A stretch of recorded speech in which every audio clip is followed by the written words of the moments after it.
नमस्कार साथियों, एक बार फिर से स्वागत है इस हिंदी व्याकरण की कक्षा में। साथियों, जैसा कि आप देख रहे हैं, मैंने अभिकारी शब्द लिखा हुआ है। तो आज हम अभिकारी शब्दों को पढ़ने वाले हैं बहुत अच्छे तरीके से।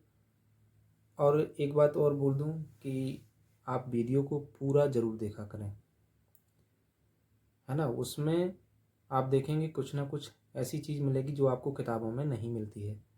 ठीक है, चलिए हम चलते हैं अपने विषय पर, ज़्यादा समय बर्बाद न करते हुए। तो देखिए क्या लिखा हुआ है, अभिकारी। ठीक है, तो हम शब्द की बात करें, शब्द प्रकार की बात करें तो हम पढ़ चुके हैं, जैसे विकार, कहें परिवर्तन,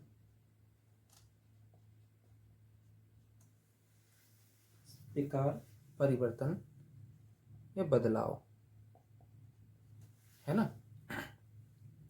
इसे हम दो भागों में बांटते हैं। एक तो कहेंगे विकारी और दूसरा अभिकारी।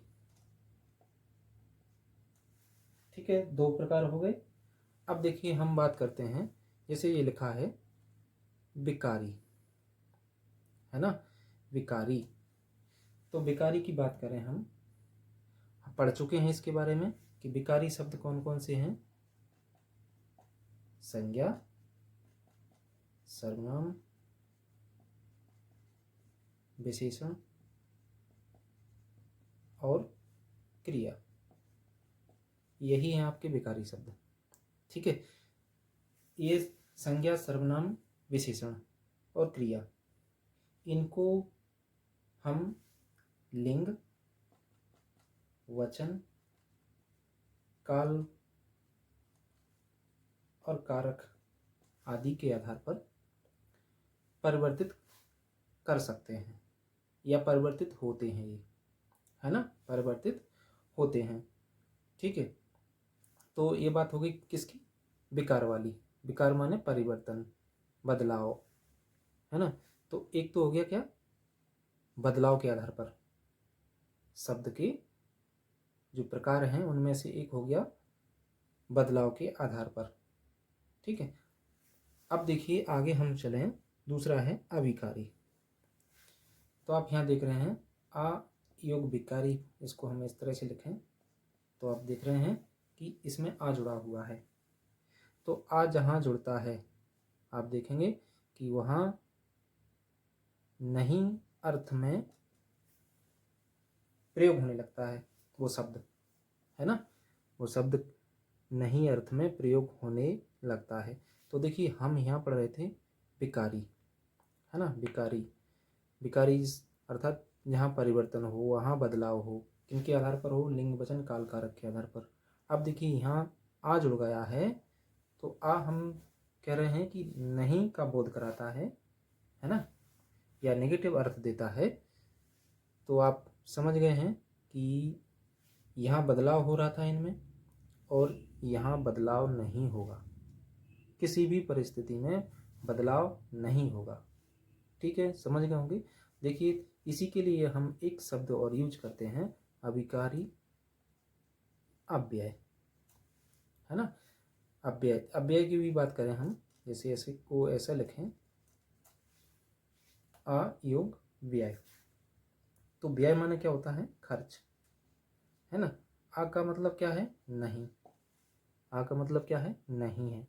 तो खर्च ना हो, खर्च नहीं हो, वही क्या है, अव्यय है। स्पष्ट हो गया होगा कि अव्यय कौन है, जो खर्च ना हो, जो व्यय ना हो, जिसमें परिवर्तन ना हो, बदलाव ना हो, कोई विकार उत्पन्न ना हो। ठीक है, किन के आधार पर, लिंग, वचन, काल, कारक आदि के आधार पर। ठीक है, इतना स्पष्ट हो गया होगा। अब देखिए हम आगे जाने, एक परिभाषा की बात करें। ठीक है, एक परिभाषा की बात करें कि विकारी शब्द की क्या परिभाषा हो सकती है, एक संक्षिप्त परिभाषा। तो बात करते हैं कि वे शब्द जिन्हें लिंग, वचन, काल व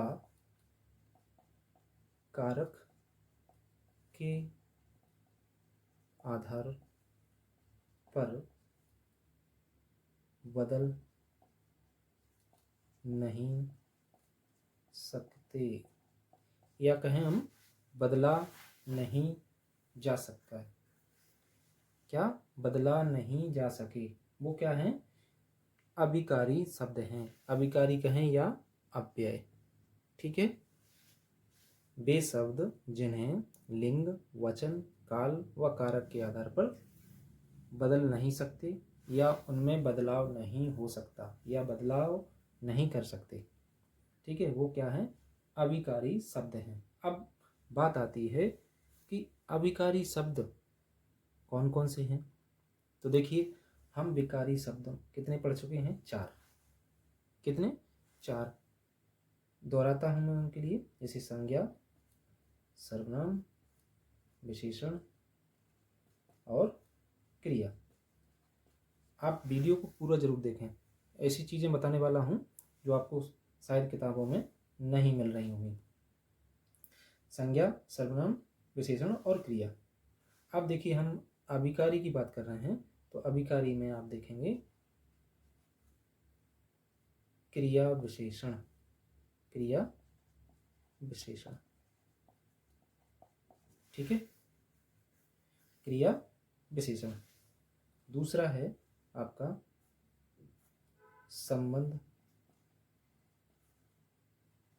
बोधक। संबंध बोधक, इनको आप क्रिया विशेषण अव्यय भी कह सकते हैं या संबंध बोधक अव्यय भी कह सकते हैं, ठीक है। तीसरा है आपका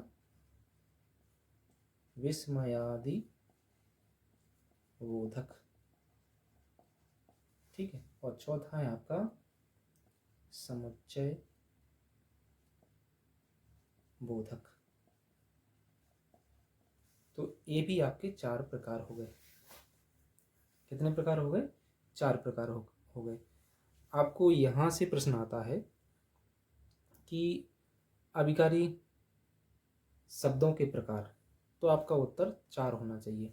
वैसे आपको कहीं कहीं 5 दिखते होंगे, उसमें निपात लिखा होगा। हम मुख्य रूप से 4 ही होते हैं, हम निपात भी पढ़ेंगे इनमें, लेकिन इसमें निपात को भी गिना जाता है यदि, लेकिन प्रश्न पूछा जाता है कि अभिकारी शब्दों की संख्या या अभिकारी शब्द कितने प्रकार के होते हैं, तो आप उत्तर 4 ही लगाएं, है ना। निपात भी होता है, लेकिन उसको इसमें मुख्य रूप से नहीं माना जाता, ठीक है। देखिए साथियों, आप एक एक चीज़ ध्यान से सुनेंगे, समझेंगे, क्योंकि प्रश्न कहीं से भी बन सकता है। कभी कभी क्या होता है कि हम जो चीज़ सोच रहे होंगे ये कभी आएगी नहीं, और वहाँ से प्रश्न पूछ लेता है सिंपल सी चीज़ से, और आप उसको गलत करके आ जाते हैं। तो आप जो देख रहे हैं, समझ रहे हैं, उसको ध्यान से देखें, ठीक है। अपना चित्त वहीं होना चाहिए, ठीक है। चलिए आगे चलते हैं। हमने प्रकार जान लिए कौन कौन से हैं?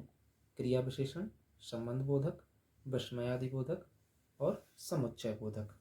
इनके बारे में मैंने ये भी बता दिया कि आप इसको क्रिया विशेषण अव्यय लिख सकते हैं, संबंध बोधक अव्यय लिख सकते हैं, विस्मयादि बोधक अव्यय और समुच्चय बोधक अव्यय।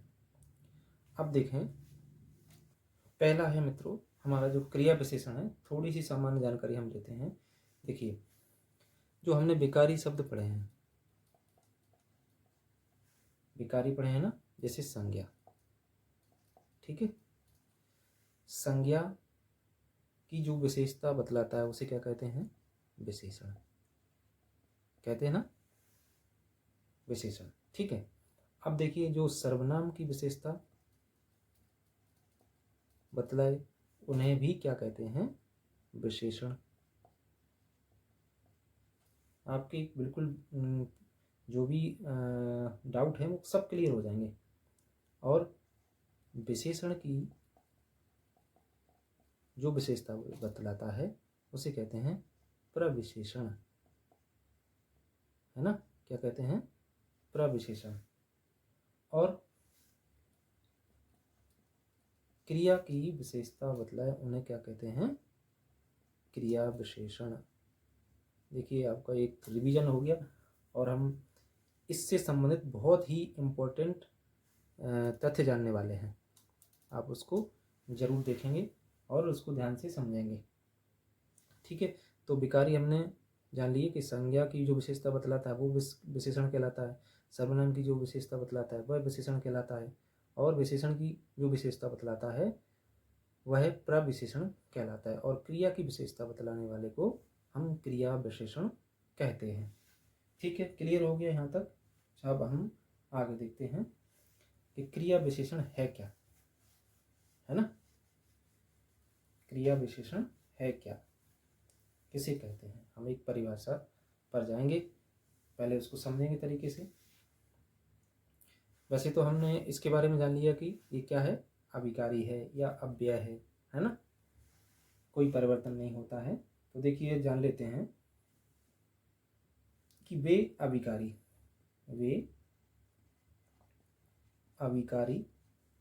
शब्द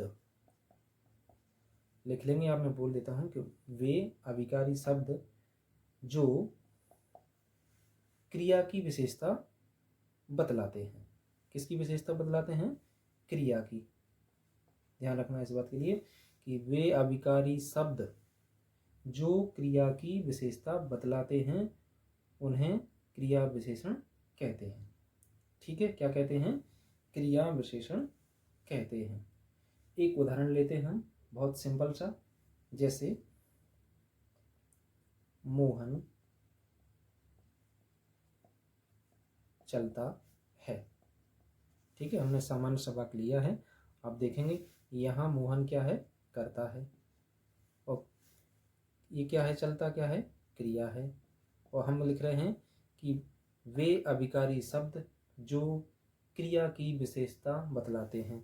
तो यहाँ हमें कुछ दिखाई नहीं पड़ता, है ना, यहाँ हमें कुछ भी दिखाई नहीं पड़ता, लेकिन मैं कुछ जोड़ देता हूँ। जैसे लिख दिया मैंने धीरे। अब धीरे क्या है? इस चलना क्रिया की विशेषता बतलाता है, या कहें हम जो धीरे शब्द है वो चलना क्रिया की विशेषता बतला रहा है। तो वही क्या हो गया? क्रिया विशेषण। क्या हो गया? क्रिया विशेषण। अब देखें, धीरे की जगह हम तेज लिख दें कि मोहन तेज चलता है, तो भी तेज क्या कहलाएगा? क्रिया विशेषण कहलाएगा। स्पष्ट हो गया होगा। अब देखिए साथियों, ये तो हमारी एक परिभाषा होगी, एक हमने उदाहरण भी समझ लिया।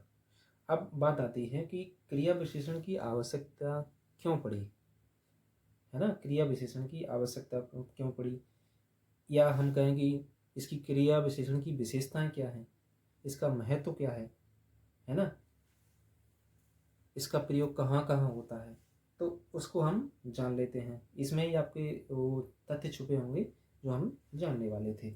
ठीक है, देखें, देखिए साथियों, मैं एक एक से आपको तथ्य देने वाला हूँ, बहुत अच्छे इंपॉर्टेंट हैं, जो आपको शायद किताबों में नहीं मिलेंगे।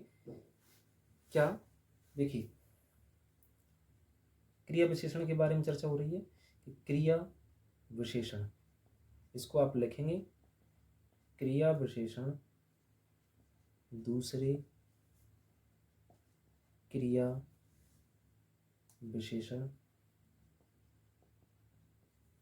की भी विशेषता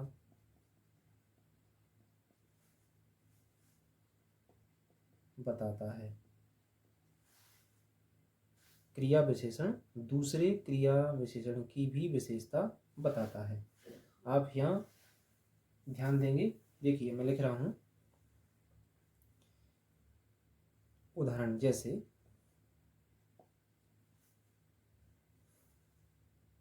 मोहन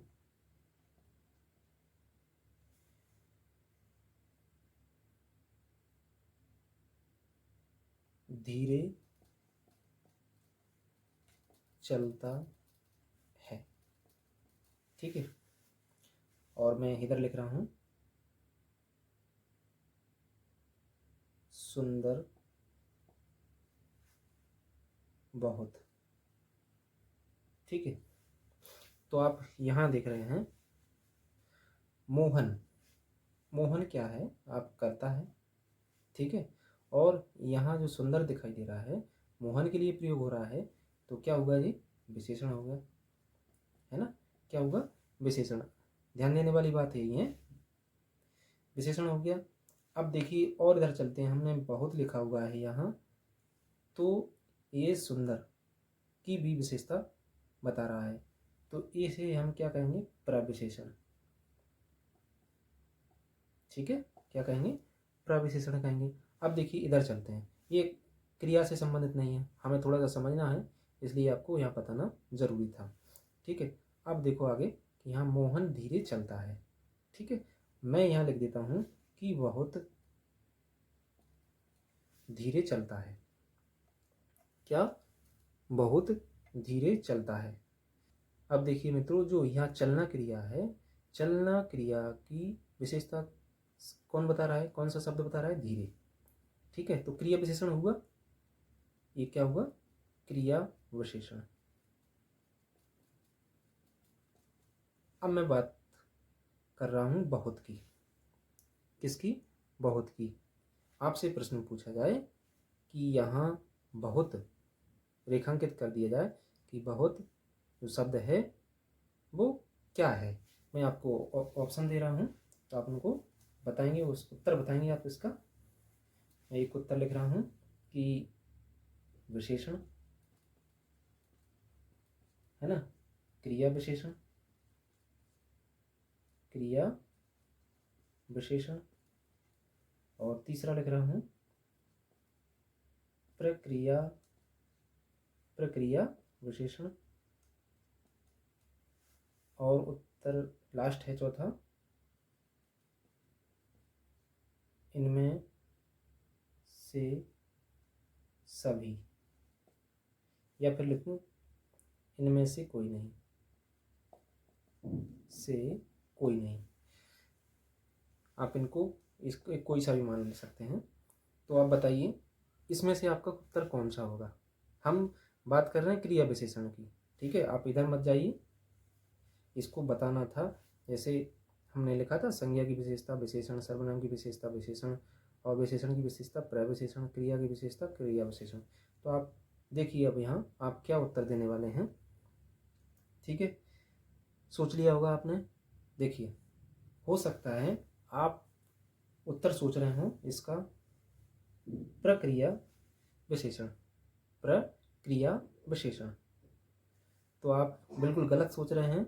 आप ध्यान देने वाली बात यही थी कि ये प्रक्रिया विशेषण नहीं होगा, ये क्रिया विशेषण ही होगा। आप इसको बिल्कुल दिमाग में बैठा लें इस बात के लिए कि प्रक्रिया विशेषण नहीं कहेंगे, जैसा कि हम इसमें कह रहे थे कि प्रविशेषण नहीं। आप इसको ध्यान में रखकर इसका आप उत्तर इसी तरह से लगा दें, ठीक है। तो ये क्या होगा, क्रिया विशेषण होगा, प्रक्रिया विशेषण नहीं होगा, ठीक है। स्पष्ट हो गया होगा। तो ये भी क्या है, क्रिया विशेषण।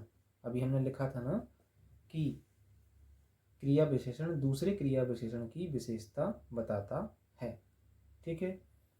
दूसरा, आगे चलते हैं। देखिए दूसरा दूसरा तथ्य देखिए आप कि जो क्रिया विशेषण है वो क्रिया की स्वीकृति, क्या, स्वीकृति का बोध कराता है या स्वीकृति बताते हैं। जैसे हाँ, जी, ठीक आदि इस तरह के शब्द होते हैं। तो आप देखेंगे जैसे मैं बात कर रहा हूँ, जैसे हम किसी ऑफिस में या कक्षा में जाते हैं, कोई टीचर पढ़ा रहा होता है, तो हम आज्ञा लेते हैं, जैसे कि मैं अंदर अंदर आ सकता हूँ, अंदर आ सकता हूँ। तो आप हो सकता है वहाँ आपको उत्तर मिले कि यहाँ आ जाओ और मत आओ, ऐसा भी उत्तर आपको मिल सकता है। तो देखिए यहाँ हम लिख रहे हैं कि हाँ आ जाओ, है ना, आ जाओ। तो यहाँ हमें पता चला कि स्वीकृति का बोध हो रहा है।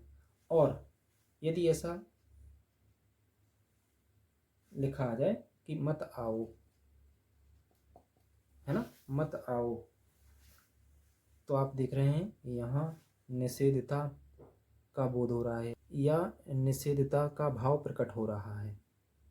तो हम कह सकते हैं कि यहाँ स्वीकृति है तो निषेधता भी हो सकती है ना। ठीक है, दो चीज़ें हमने इसमें जान लिया कि एक तो स्वीकृति और एक निषेधता। ठीक है, चलिए आगे जानते हैं। अगला बिंदु देखते हैं हम। देखिए निश्चितता, निश्चितता बताना, निश्चितता बताना। देखिए कैसे, जैसे आज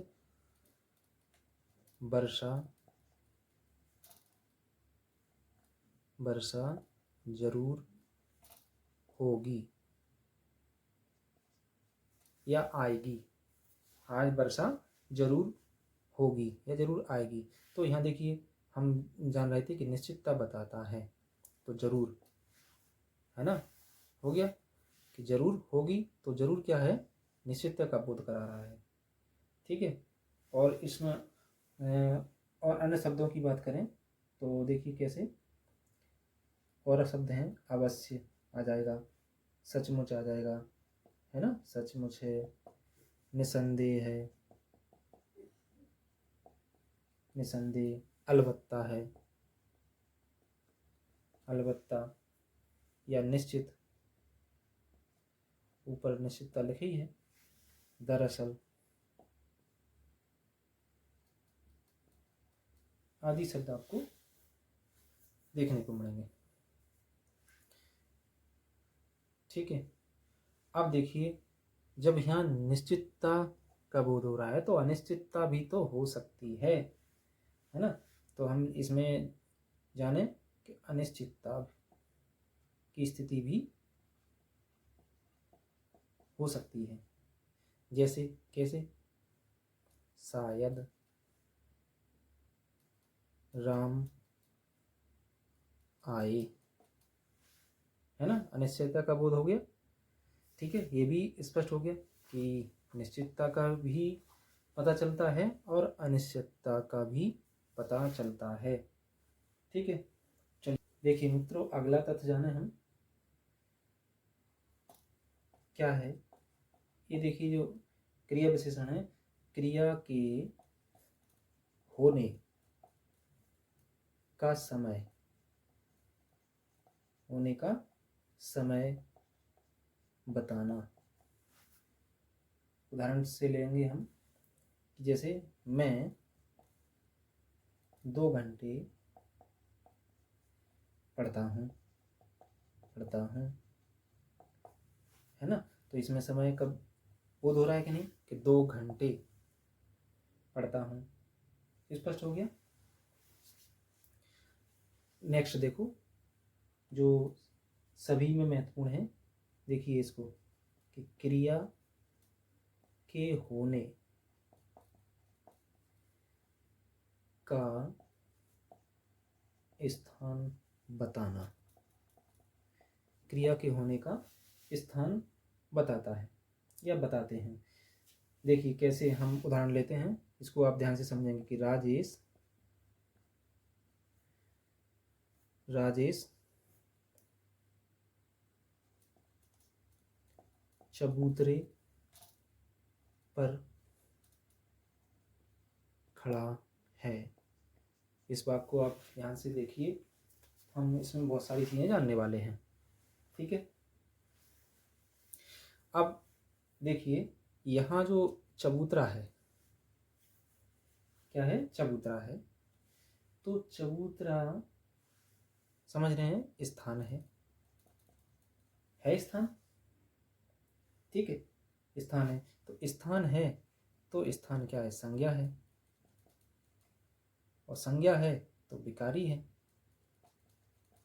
इतनी सारी चीज़ें जाननी, क्या क्या निकल के आ रहा है। ठीक है, अब देखिए साथियों, हम इसी में जो चीज़ जानने वाले हैं उसके लिए थोड़ा सा धैर्य रखें। देखिए क्या है कि जो चबूतरा शब्द हमने जाना कि स्थान है, स्थान है तो हम जानते हैं कि संज्ञा है, और संज्ञा है तो संज्ञा विकारी शब्द है। ठीक है, तो हम यहाँ इसको हम क्रिया विशेषण क्यों कह रहे हैं, एक ध्यान देने वाली बात यही है। ठीक है, तो हम कहें ये चबूतरा है वो क्रिया विशेषण है, क्रिया विशेषण है। और एक चीज और निकल कर आ रही है कि जो स्थानवाचक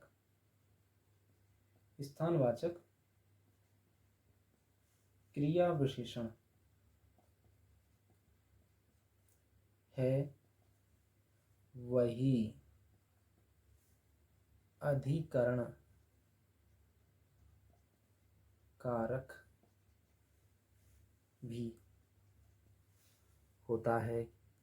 देखिए हमने कितनी अच्छी चीज जान ली कि जो स्थानवाचक क्रिया विशेषण है, क्या है, जो स्थानवाचक क्रिया विशेषण है वही अधिकरण कारक भी होता है।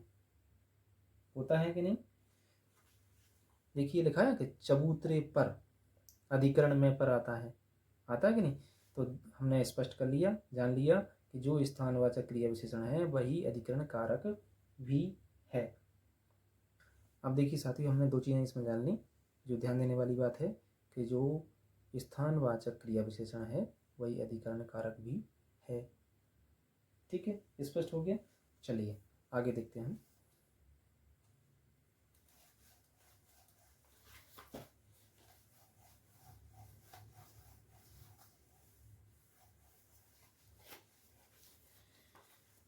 अगला तथ्य देखिए मित्रों, क्रिया के होने की दिशा बताना। क्रिया के होने की दिशा बताना, जैसे दिशा की बात करते हैं कि सूर्यास्त तो पश्चिम दिशा में होता है ना? सूर्यास्त पश्चिम, ऐसे ही लिख सकते हैं, दिशा न लिखें, पश्चिम में होता है। ठीक है, ये आप देख रहे हैं कि दिशा का बोध हो रहा है। जैसे एक वाक्य और ले लें कि मेरी ओर आओ, या मेरी ओर देखो, या उस ओर देखो। और इधर ऐसे लिखें कि इधर आना, उधर जाना। तो ये आप समझ रहे हैं कि यहाँ क्या है, दिशा का बोध हो रहा है ना? स्पष्ट हो गया कि क्रिया के होने की दिशा को बताते हैं। ठीक है, इसको हमने जान लिया। आगे देखते हैं हम। देखिए अगला तथ्य मित्रों, क्रिया के होने की मात्रा बताना। क्रिया के होने की मात्रा को बताना। जैसे मोहन अधिक सोता है। मोहन अधिक सोता है, कम पढ़ता है, कम पढ़ता है। तो आप देख रहे हैं कि अधिक सोता है, कम पढ़ता है, तो यहाँ मात्रा का पता चल रहा है। अब देखिए मित्रों, हम बात कर रहे हैं क्रिया विशेषण की। ठीक है, अभी हम प्रकारों पर गए नहीं हैं। क्रिया विशेषण के भी प्रकार होते हैं। तो अभी तो हमने इतना जाना है कि क्रिया विशेषण का महत्व क्या है, विशेषताएं क्या है, इसकी ज़रूरत क्या पड़ी है ना? तो उसको हमने बड़े अच्छे तरीके से जान लिया है। अब देखिए मित्रों, आगे की कक्षा में हम क्रिया विशेषण का जो शेष भाग रहा है हम उसको जानेंगे। तब तक के लिए नमस्कार।